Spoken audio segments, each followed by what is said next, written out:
भव्य मंचावर उपस्थित असलेले शिवसेनेचे सर्व नेते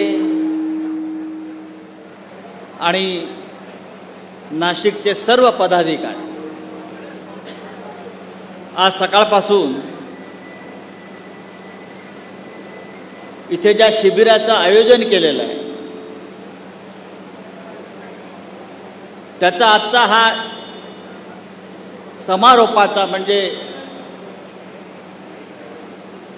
अत्यंत महत्त्वाचा असा हा क्षण आहे. पक्षप्रमुख उद्धव ठाकरे आपल्याला मार्गदर्शन करतात. मलाही म्हणाले मार्गदर्शन करा आपले लोक. मी म्हटलं आता मी काय मार्गदर्शन करणार. मगाशी आपण ज्यांची चित्रफीत पाहिली, ज्यांचं दर्शन आपण घेतलं, ते हिंदू हृदय सम्राट बाळासाहेब ठाकरे आणि मार्ग दाखवणारे उद्धव साहेब तुम्हीच आहात. अशा प्रकारे हा दिवसभराचा मार्गदर्शनाचा कार्यक्रम तुमच्या उपस्थितीत आता संपतो आहे. मी फक्त उद्धव साहेबांना एवढं सांगू इच्छितो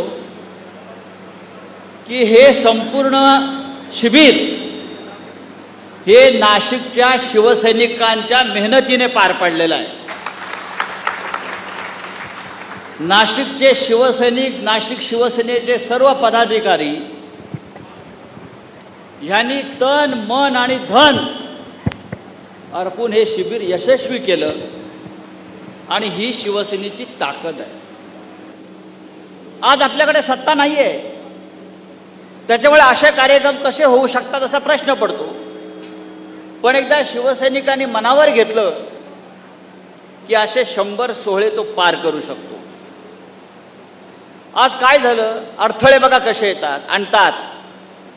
इथे आपलं शिबिर सुरू आहे आणि बाहेर नाशिकला शहरामध्ये भारतीय जनता पक्षानं दर्गे पाडण्याचं काम घेतलंय. का तर शहरामध्ये गोंधळ व्हावा, कायदा सुव्यवस्थेची परिस्थिती निर्माण व्हावी आणि टीव्हीवरती आपल्या बातम्या दिसू नयेत म्हणून आजचा मुहूर्त काढला. पण त्या सगळ्यांवर पुरून उरून आजचा शिबिराचा सोहळा होतोय आणि